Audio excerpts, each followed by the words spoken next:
Hello, I'm Nan Simonson, and I posted a an announcement of this Facebook Live that may have intrigued you, and yet I knew that there would be a group of people that would know what I was talking about and where that saying came from, um, because it's rather well known, because this gentleman is rather well known. And I'm going to talk to you about that in just a minute, but I want to tell you a little story. If you have, oh no, there it is. If you have read my book, Aging Powerfully, you know that it's part memoir and part the majority of it is a guide to making choices.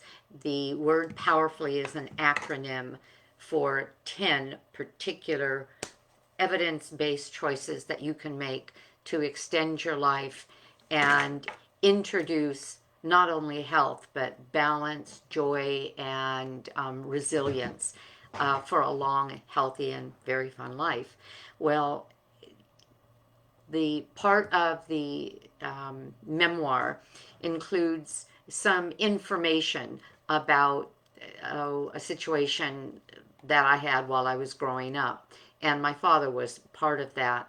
Well, what I never said was that there were times later where we tried to become closer, and he retired rather early, and he traveled a lot, and he had come back to town. He called me and asked if we could get together. I hadn't been home. It was a message.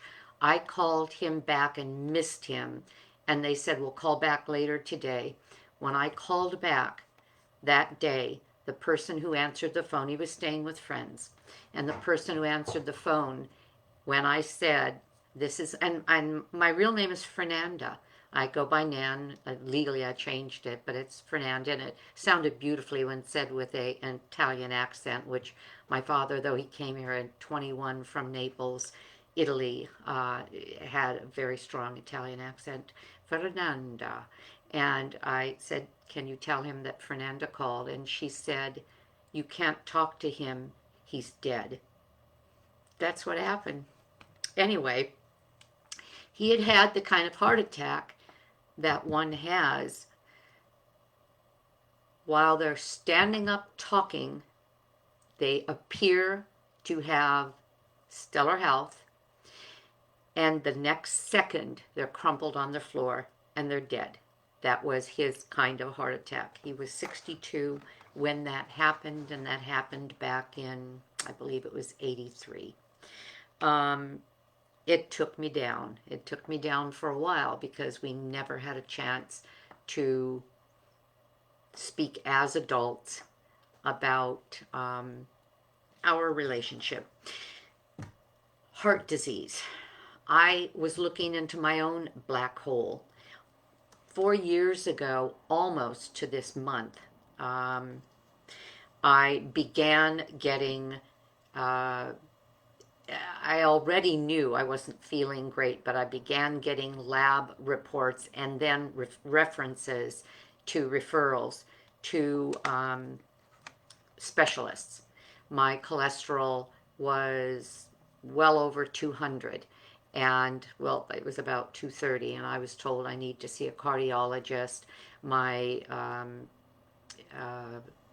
rheumatoid arthritis antibodies were sky high. Everything hurt. It hurt to move. Joints were swollen and sore. I was referred to an immunologist. I was having gut issues, a gastroenterologist. There was a lot going on. I call that the black hole because if we don't express our own independence, if we don't take agency over our own health, what happens is every one of those specialists does one thing. They pull out a prescription pad. They give you a medication that you will probably take the rest of your life. And then they start scheduling procedures. A year before that, no, it wasn't a year before that. It was a little after that. Somebody told me, oh, we have to take out your gallbladder. It's not working well. And some of you have heard this and these things because I've referenced it as I talk about my journey from there. And my journey from there is that I said no to every one of them. I said no to everybody that thought that the answer to my illness was pills and procedures, not health-giving changes in my own life. And when I discovered that I had the ability to turn all of that around, which I did, and at 71 now, in stellar health, I realized that 4 years ago, I could have started taking that deep dive into dependence on the medical community, all of these medical procedures and all of these medical opinions and all of these pills. And somebody you know, maybe yourself, has had that kind of brush with loss of, I'll call it loss of control over your own decisions as it related to health. I knew back then that this isn't what I was going to do. Actually, I had just been near the end of a training course with the Institute of Integrative Nutrition where I was certified as a health coach at the beginning of 2019. So I had had a year of that. And so I had the experience and the knowledge to know I'm going to look further and I'm going to find answers. And one of the answers I found, and I saw it again and again and again, was that a change in diet, a change in sleep patterns, in other words, prioritizing sleep, prioritizing peaceful mind, in other words, relaxation, stress relief, prioritizing a community that will support us in the good decisions we're making, and quite frankly, just a community that cares about us, and people that we care about are all part of strengthening modalities for people who are tribal, and we're meant to be with other people. And then finally, movement and nutrition. Those are all very important. And what is that about? That's about lifestyle as medicine. So what was this about, my entry into this subject by saying a toothless paper tiger? Much more prevalent, I didn't say it this way, than COVID, and yet absolutely preventable. I'm talking about heart disease. And let me say, even before I begin, that heart disease isn't really the only thing that is affected by these decisions that we make, because heart disease is the #1 killer in America. Let me give you some statistics. Over 350,000 people died from COVID in 2021. In this country last year, over 600,000. More than 500,000 people died from heart disease, and the year before, and the year before, and the year before.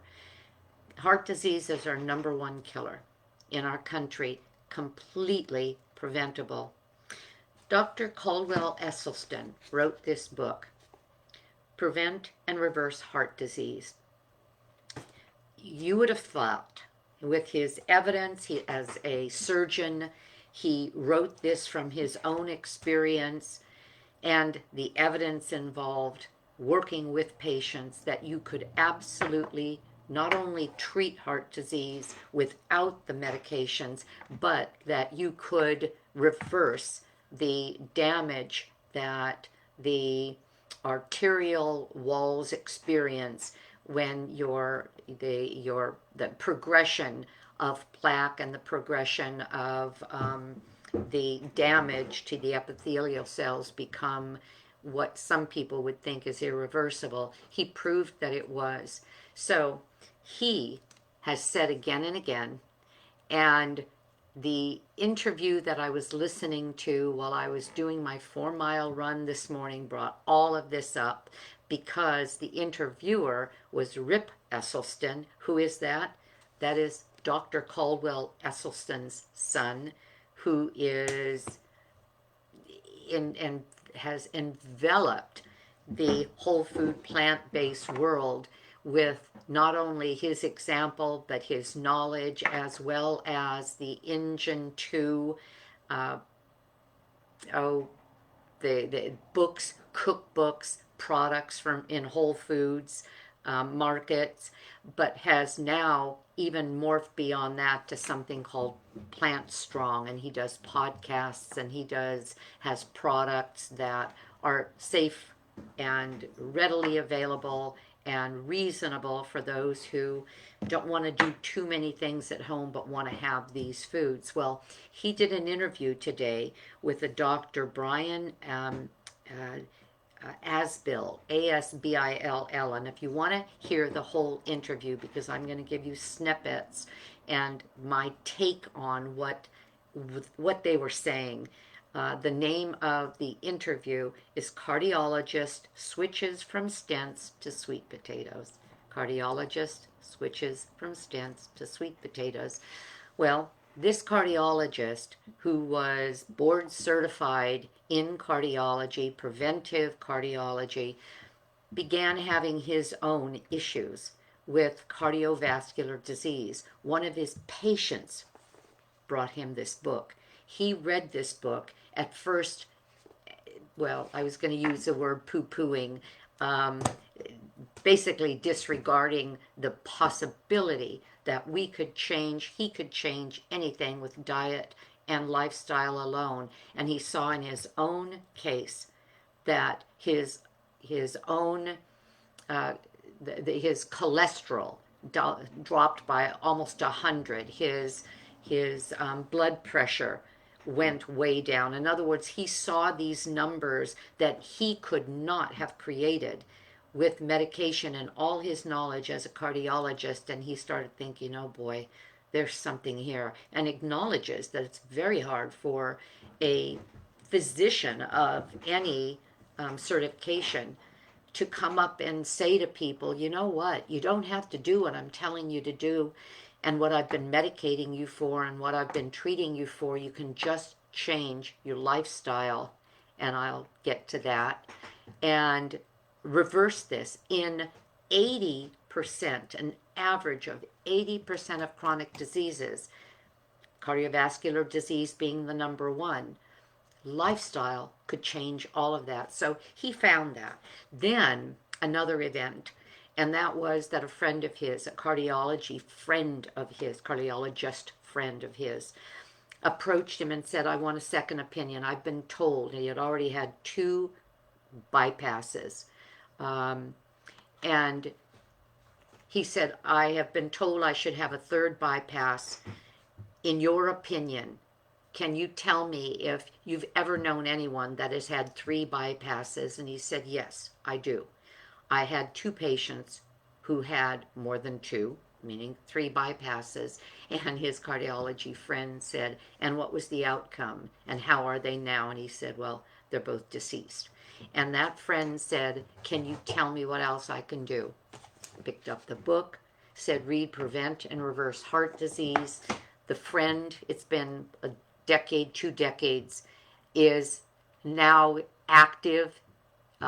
He had one more stent put in, not a bypass, but a stent put in, a already bypassed vein, because apparently it was collapsing. But other than that, he turned around. What physicians said he had to have his chest cracked open again for. So why am I even bringing all of this up? Well, for one, because this inspired me. For 2, because I have a grandson that the day before Easter was diagnosed with, or was positive for COVID. Worried me like crazy, changed everything about what we were going to do at Easter because that part of the entire family couldn't come, and made me realize that this can happen to anybody. And a lot of you know this can happen to anybody because it's happened to you. But this is 2 years since COVID first hit. And I just heard that in China, they're having their worst numbers since the beginning of COVID. So who knows how long this is going to go on? Who does the best when afflicted with COVID? And some people who are fully vaccinated, as I am, and boosted as I am, are still getting it and having some rather severe symptoms, but faring better if they are really healthy. What keeps us really healthy? That's where we start talking about lifestyle as medicine, and that was his point.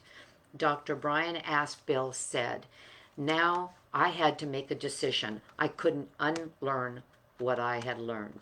I'd seen it twice, once with me, once with a cardiology friend. He went back to school, got a certification in lifestyle medicine. He changed everything that he was doing as a cardiologist, and he began teaching his patients how to embrace lifestyle as medicine. And the lifestyle medicine model follows in 4 general or 6 specific, but I'll be general because as a lifestyle medical coach with Lifestyle Medical, a family practice under Dr. Wayne Dysinger, who is one of the founding members of Lifestyle Medicine, I've had 3.5 years of this experience and the training involved in being affiliated like that, and my own practice of working with patients and groups who have turned health possibilities, health futures around by embracing lifestyle as medicine. And what are we talking about? We're talking about community. I'd mentioned that we need others. We're talking about resilience, sleeping and distressing. We're talking about movement, exercising daily. It really matters. And then we're also talking about food and the College of Lifestyle Medicine. And this is what Dr. Aspbill was talking to Rip Esselstyn mainly about, and that is the embracing of, as close as we can or as exactly dedicated to, in every way, a whole food, plant-based dietary pattern. Because what T. Colin Campbell found in his China study research, and this was back in the 80s and 90s too, the book was written later, was that cancer can be turned on and off from animal protein with the amounts of animal protein. The Sherzais, Dr. Dean and Aisha Sherzai, in the Alzheimer's solution, found that brain health, amyloid plaque, our ability to keep our brains sharp, are all affected by the foods that we eat, and that these two brilliant neurologists at Loma Linda University with their own foundation there have embraced as well. And again, this is recent. They were practicing neurologists and both came to the realization whole food plant-based is saving people from Alzheimer's. And they embraced that, changed their families' direction well before actually most people even thought about this, and have written several books about it. Gastroenterologist Dr. Will Bolshowitz in Fiber Fueled talked about the value of whole food plant-based because that's the only thing that affects our microbiome, which affects the rest of our body. So I began talking about uh, cardiovascular disease through the words and eyes of a cardiologist. But as you can see, one specialist after another backs up what we're talking about. And all of these doctors I've mentioned are now also um, uh, certified and board certified in lifestyle as medicine. So these things are not only real, but they are something that we urgently need to look at because we can direct our lives. One of the things Rip Esselstyn said at the beginning of this podcast was pull out your telescope and aim it on your future. And when you think of it that way, when you realize that these things that are far more prevalent and dangerous than COVID, and COVID has us riveted in our place and feeling uncertain about where we're going in the future because it's affecting so many families. I know. And by the way, my grandson is doing well.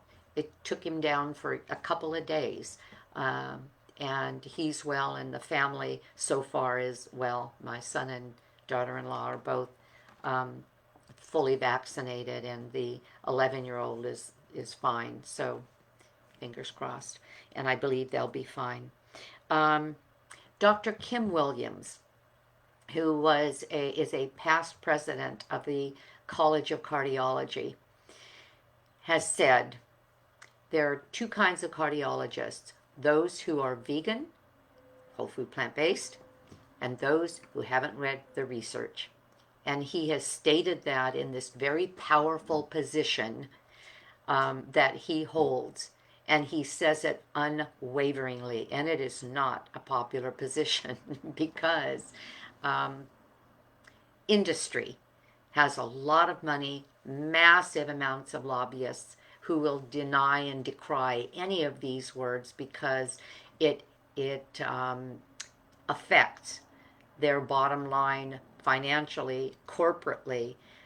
For us to simply take into our hands what we eat, how we move, how we socialize, how we sleep, and do it in a way that doesn't require the pharmaceuticals, doesn't require interventional medicine. And that's why the College of Lifestyle Medicine is one of the fastest growing not one of the fastest growing board certification program of all medical certifications, because more and more doctors are starting to realize this is the way to go. Let me just see if I think I've pretty well covered everything that I wanted to say. The bottom line is that chronic inflammation is at the seat of all chronic diseases. Chronic inflammation comes from a dysregulated body, a dysregulated adrenal system, immune system,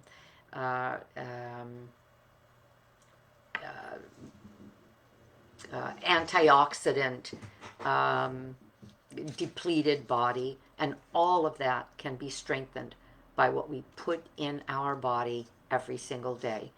I'm not going to be training on whole food plant-based today. I'm not going to give you direction. I'll do what Dr. Asbill did. Here, see a book? Great book to read. Another book, great book to read. Another book has been out decades. Great book to read. Another book, great book to read. And every one of them, actually, I don't know what the China study does, but I don't think so. But the others, even though they're written by physicians, have recipes in them to help you see that you can start any amount of progress toward an end result of adding more and more plants, less and less saturated fat, fewer and fewer animal products. At any level you want to be, you'll be stronger than if you hadn't paid any attention to it at all. And then I'm going to end with something that Dr. Brian Asbill said, and he said it like a guy. He said, basically, I'm going to sum this up with whole food, plant-based eating and lifestyle as medicine. We may not be 100% bulletproof, but we'll damn well be well armored to fight anything that comes our way. In other words, my guess is you want to be well armored. We want to be able to have those bullets bouncing off of us, although we may not be 1,100% bulletproof. We want to know that we're doing everything we can. Some people say if you get your cholesterol down but below 150, and you can do that easily on a plant-based diet. Mine's well down to 137. It was 100 points higher. That you're bulletproof to a cardiovascular event, to a heart attack. Nothing's quite bulletproof, but I really like the idea that I'm damn well armored. And I'll end with that. Consider these books. Consider reading or paying attention to Michael Greger and to Dean Ornish. And there's a new summit that just began, and you can look this up. John Robbins,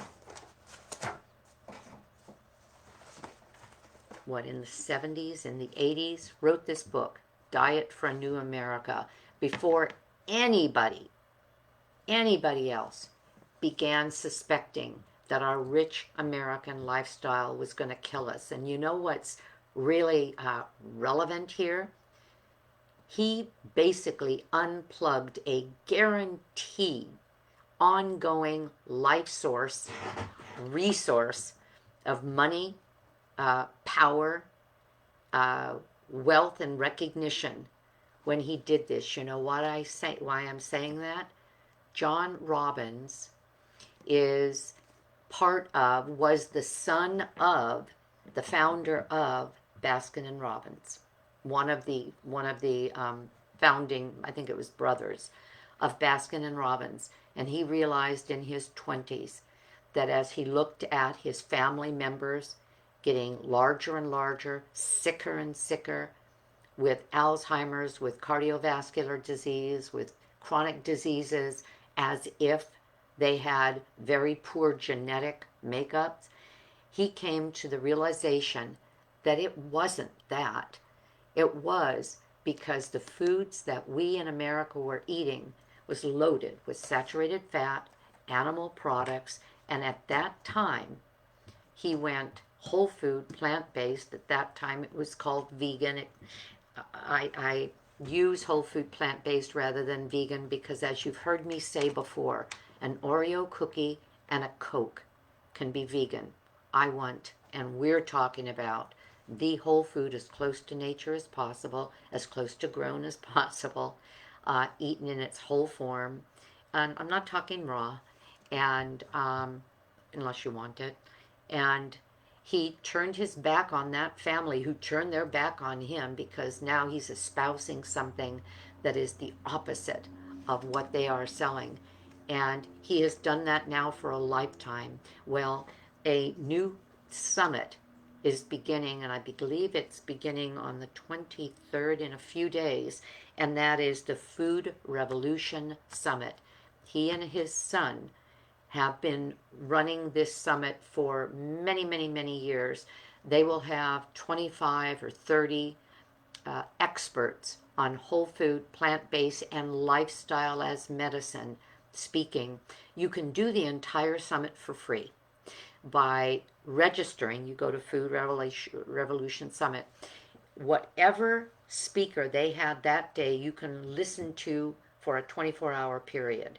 And I just listen on my phone as I'm doing my hour of exercise, as I'm gardening, as I'm shopping, whatever, to get as many as I can in. But I always contribute to the summit. And what I mean by that is, or you can buy the summit and have it on your phone, in your computer, forever, so that you can go back and pick up these fabulously educational 30, 40, 50-minute talks from such a myriad of people. They're even having John McCartney of the Beatles, who is also a vegan, doing a presentation or a starting speech or something like that. So I just registered for it, and I thought I'd bring that up to you because some of you are saying, Nan, this all sounds good, might be fine for you, but I can't do that. I don't know how. I don't even know where to begin. Something like this, an investment or free, can help you. That's all I want to say. I hope you're having a great day because I know I'm going to. Consider Aging Powerfully. It's a good read.